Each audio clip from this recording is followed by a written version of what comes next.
Today I'm going to show you how to separate one of these jades that's very commonly found at a Walmart or a Meijer, probably Kroger. It's very commonly stocked at grocery stores if you see a jade that's very full like this in about a 5-inch pot. These are often 3 to 5 cuttings that they have put in this pot, and they're typically well rooted. When it's shiny like this, that's a very clear sign from a distance that you should not put water in a jade. You can also squeeze it. If it's firm, this is very firm, do not put water in it. It will likely have its lower leaves turn yellow and shrivel up and fall off if you do water it when it has shiny full leaves like this, because the water causes the cells to explode and the leaves go bye-bye. I also have found one of these at Home Depot before that was a $12 pot that had about 10 different stems in it, and that went very far. So we have here, if you take this out, typically there's soil up here that is unnecessary. You do not need this up here, and it does expose more plant down here. That is nice to see. They get much bigger and more tree-like as you expose these stems down here. But the growers put these in here as cuttings or portions from a plant, so all of them are separate. If you see this and this, those aren't coming from the same stem, so they've got their own root systems.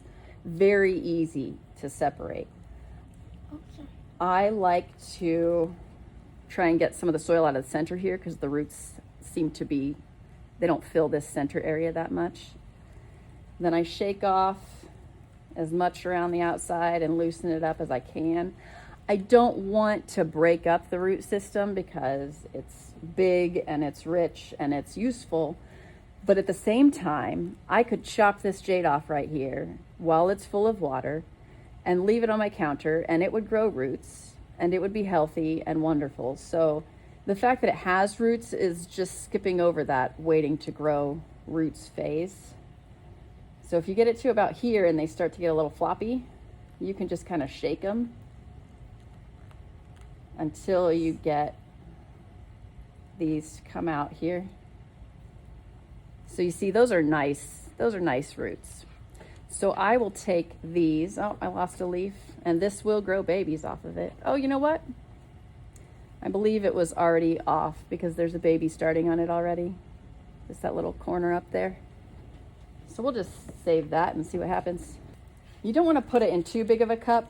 If you take this and you put it inside here, you see all that area that doesn't have roots in it currently? That's just where, until it is filled with roots, that area will get full of moisture that holds in the soil.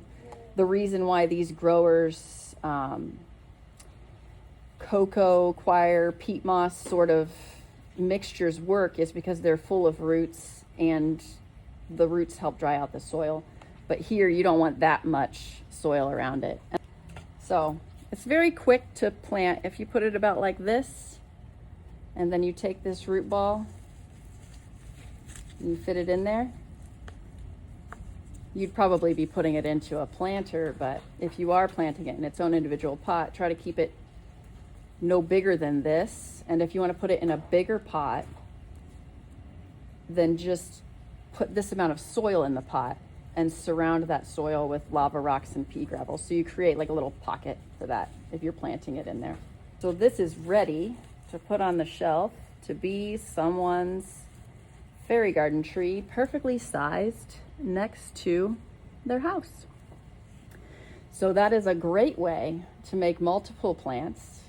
You could take a plant like this that was all these separate planted jades in a pot like this at the grocery store, and you could put it in an arrangement like this in separate pots. You can put this up with a variety of succulents and squash all their root balls together and plant a nice little arrangement. Make sure you like and subscribe.